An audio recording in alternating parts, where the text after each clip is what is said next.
Welcome to Comic Book Wednesdays, a weekly series where we talk about comic books. We're your hosts. I'm Ian.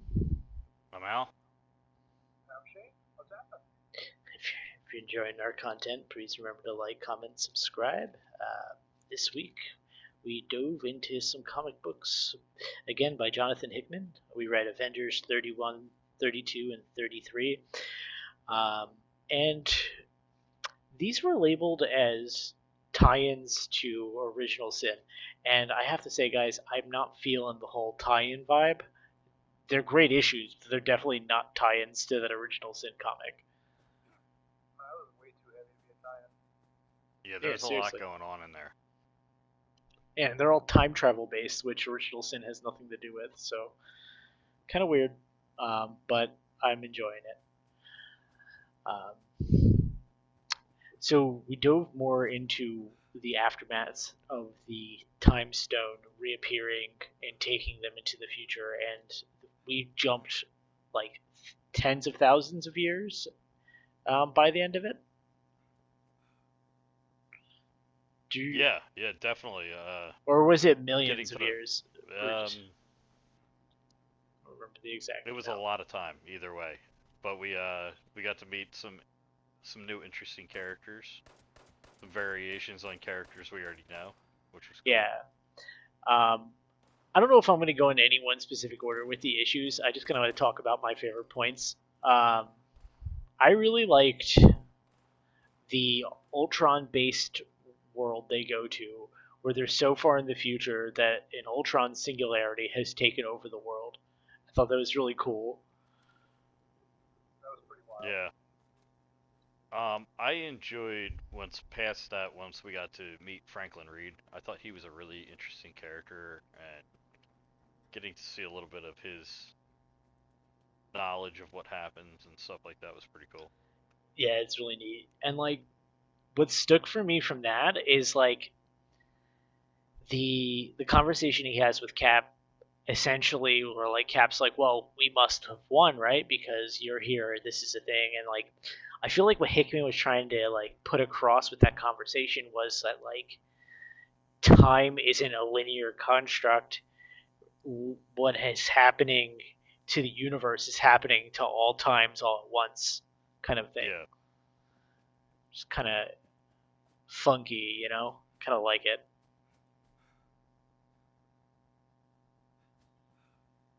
yeah, it What was do you definitely think? interesting.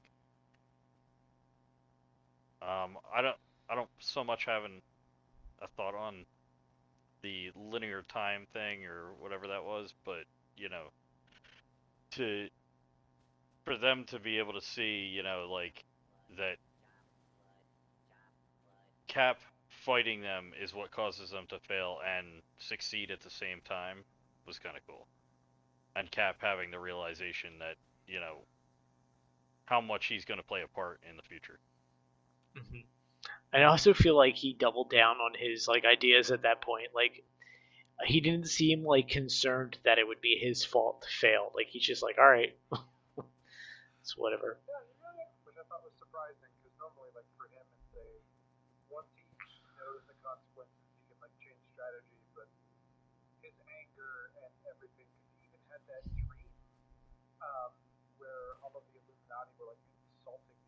Mm-hmm. Yeah.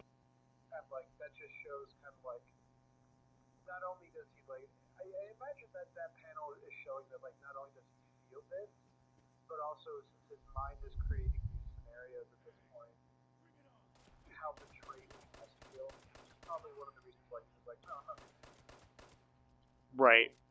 Exactly. And like even his like it's so ingrained into his mind right now that he's having dreams about it. It's bothering him. He definitely feels betrayed.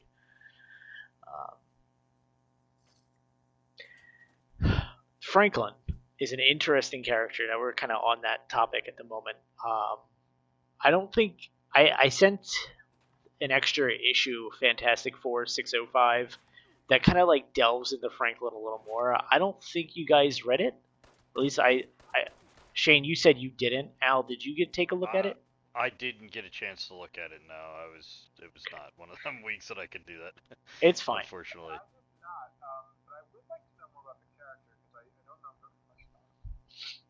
So I mean, so Franklin is an Omega level mutant. He can manipulate the universe. He can create his own universes. Um, he's just a very overpowered character. Um, in in the 605 Fantastic Four book, I kind of talked about this once before. It's a story that shows Reed Richards and his dad time traveling into the future to see kind of like his impact on the world, like the Fantastic Four's impact. And what they end up seeing is how long Franklin and Ben, um, the what's his name, Ben Grimm. You guys know what I'm talking about. It. Yeah, The the thing. Thing, yes. I keep wanting to calling the clobbering time. I just couldn't think of his name. Yeah. Um, they show their lives in the future and how long they live, and eventually, like Franklin's still the same, like adult with that we saw, like with the pulled back hair and the ponytail and that same outfit with the light in the middle of his chest, and like Ben Grimm like dies, and this is like tens of thousands of years in the future. So the guy, he just can't die. He's immortal. Like it's just really cool. It was a good read. It was interesting to see the different periods of time that Reed and his dad travel to. So you'll see more of this like canon future that Hickman has kind of created because he's Right. done these time travel things a couple times now.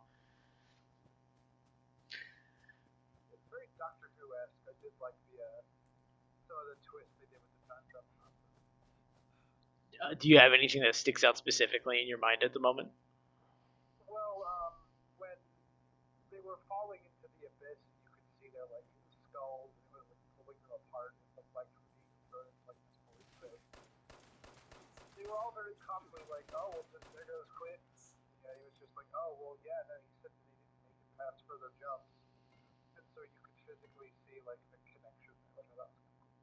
Yeah, I like that too. So let's talk about that last scene when Cap goes to fall and somebody catches him. Was that Franklin? Do we think? I think it's Iron Man. Okay. Oddly enough, I I'm mean, not really remembering 100% what he looked like, but yeah, it definitely is could have been. is it Tony Stark? I maybe is it a variant? Who knows? But it in my mind it was Iron It Man. was Stark Like or yeah, Iron Man. that's what I'm remembering at the moment. It was That's interesting. fair. Yeah. Um, thought it was like cool how like the Ultron Collective put a bomb in Captain America's eye. That was kind of neat. Where like jumped out and like attacked like the future robots. Yeah. Like How there was a character for matching each one of the Avengers, like the Black Widow, mm-hmm, mm-hmm. and how she wanted to survive and all that. That was pretty cool. I thought it was interesting that she asked Nat to relay a message to Franklin. I don't quite understand how like they all the time stuff intervenes with each other. Um, it's fascinating. It kind of like scrambles my brain a little bit. Um, also, I did one thing that I did pick up on, and I'm sure you guys did too. The whole Rogue Planet bullshit we saw a couple issues ago was sent from the future by Franklin to help them, which I thought was neat that they're tying that in. Yeah. I think yeah, and Hickman's like just one of those writers. We said it several times at this point that like he writes something and you're like confused by it, and then you get to another point in the book and it's just like the little pieces, the breadcrumbs start to like come together and you get a full picture of what he's doing, which I appreciate.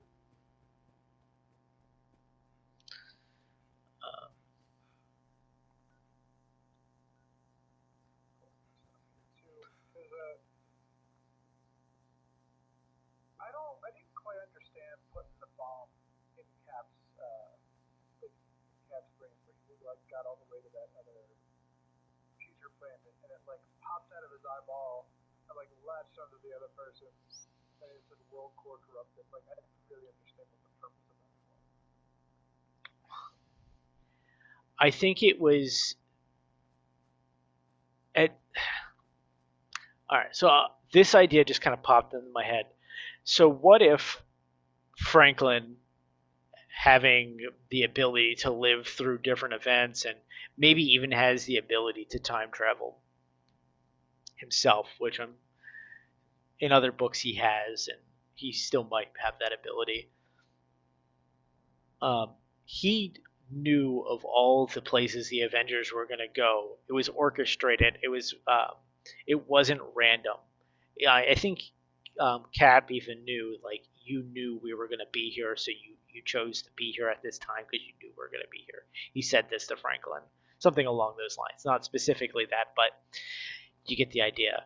Um, so maybe Franklin has orchestrated all the different points in time, making sure that Cap has the bug placed, the bomb it placed in his eye to corrupt the kind of like evil robot overlords in the distant future.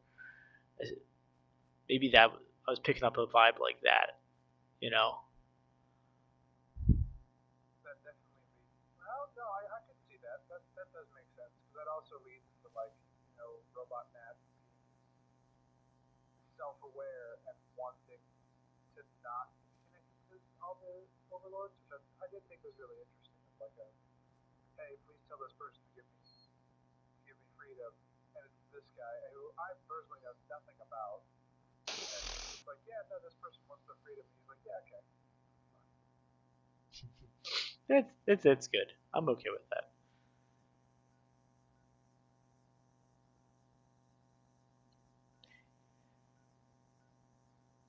Yeah, Tie-in issues, I don't know why they call them tie-ins because like they were pretty heavy, but also like really interesting. yeah. So here's my thoughts, and it's only my only thought is like Hickman had this story to write, but he was also told like, hey, we're gonna have this event in the middle of the year. You need to have book tie-ins. So like we're gonna slap this cover on the front of your book because it's just the event that's ongoing at Marvel right now.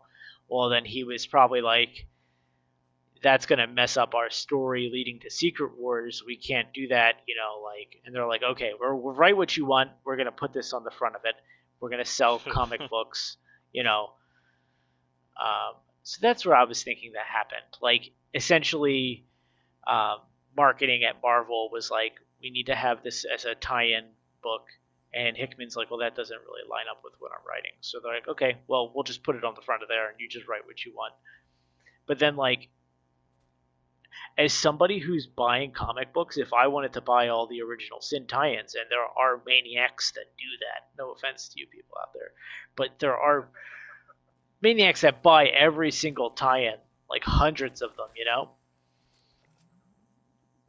and they're gonna pick up these books just because of the cover, and then there goes Marvel made what however many more sales.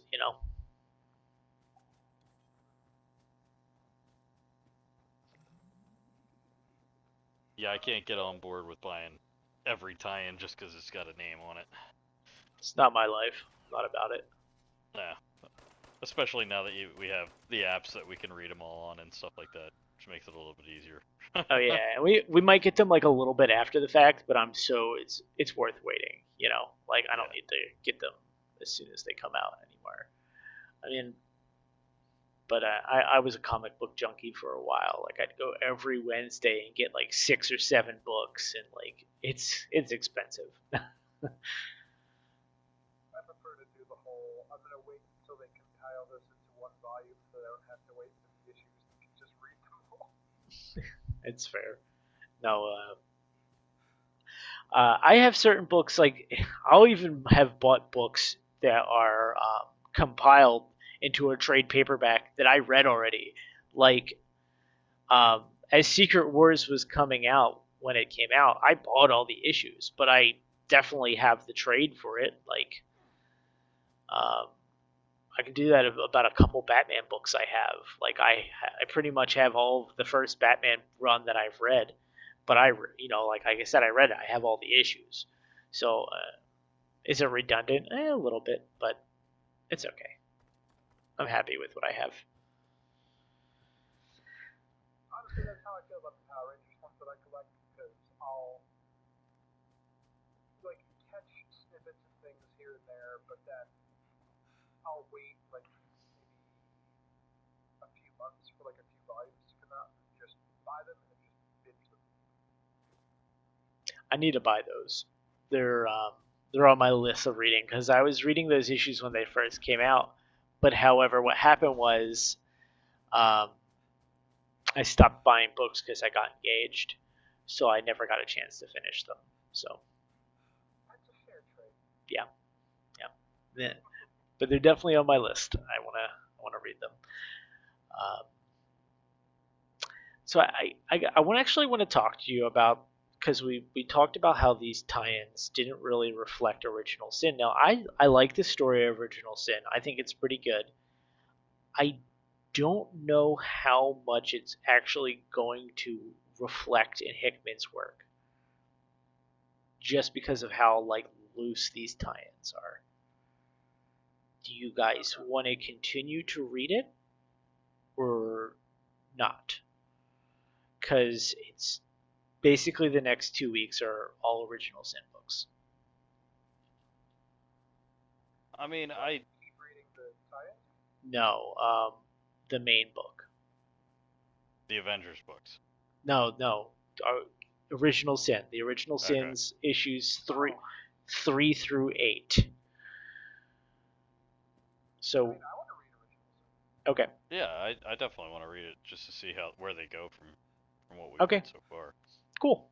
We will then. We'll continue. I just wanted to leave that up to you guys because it just I mean, feels like it's gonna drag us out to getting to Secret. Secret War a little bit longer, but I think it's worth it to get Mhm. the whole story. Cool. That sounds good to me. I'm totally down with that. Any other points from this week's books that you might want to talk about? I feel like I hit all the major points that I was kind of hoping to talk about. Well, my notes are Okay.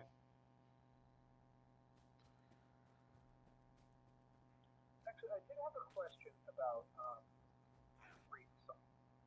Sure. So with him, you just said he was like a mega level. He can create universes. He's kind of overpowered. Is he also immortal? Because I got the sense that he just doesn't die or doesn't die very easily. I would say he's immortal. Um, I feel like anybody can die in Marvel Comics, but like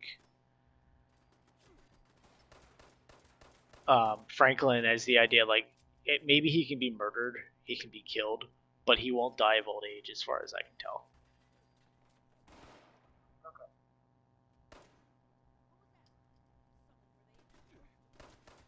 Alright, yeah, no, that was one of my questions, because like just seeing him and like how he interacted and things like that, I just got the impression that this was somebody who was kind of there at the end, not like almost like a pseudo Watcher thing, where he was gonna outlive everybody, but he was still just gonna kind of. I get that. Yeah, he's definitely like on the same level of those like higher level entities. Um, I think there's a point in time where like Galactus is afraid of him, and he's only a child at that Oh, point. that's wild. Yeah, That is cool.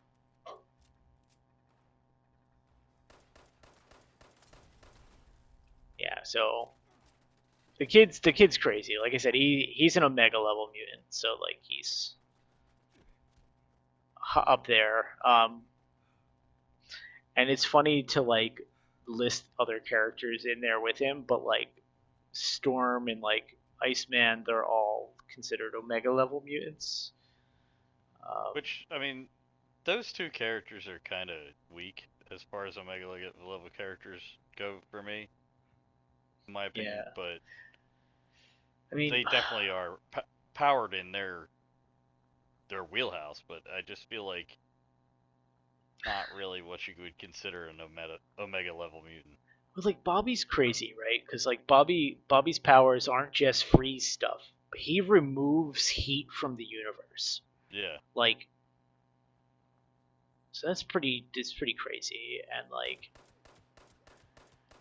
I feel like if Storm wanted to, she could create a storm the size over the planet. You know? Oh, absolutely. Uh, So did he like get looped in with the X Men, or because he was, and that's some of the things before, does he just kind of did his thing? he just does his own thing. You don't really see him with the X-Men all that much. And is Reed and Sue considered mutants, or are they No, like their they're. own thing? I feel like the classification would be mutate, where your genome gets changed. A mutant has it at birth. Right. Okay.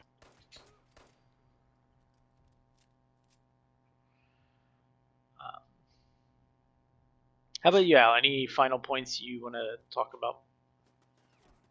Nah, I think I'm pretty much set on Cool. what we were going with there. Okay, cool. So we won't see the conclusion to this part of the story until not next week, the following, so 3 weeks from now. We'll back after we finish Original Sin. So next week we'll go Original Sin 3, 4, and 5. Sound good? Sounds good. And for our listeners, how many? You got me curious now. How many like issues are there in Original Sin, and then how many issues are there in the time? So I think there's only one more Avengers tie-in for Original Sin, and that's issue number 34. Original Sin's main issues has 8 issues total, and we read up through 2 already, so we got to go 3, 4, and 5, and then 6, 7, 8. Okay. Gotcha. All right. Yeah, cool. All right then. Sorry, guys. Well, that should be everything. Thanks for listening, everybody. Please comment, subscribe, and like. Again, we're your hosts. I'm Ian. I'm Al. I'm Shane. This is Comic Book Wednesdays. Good night, everybody. Have a good night, y'all.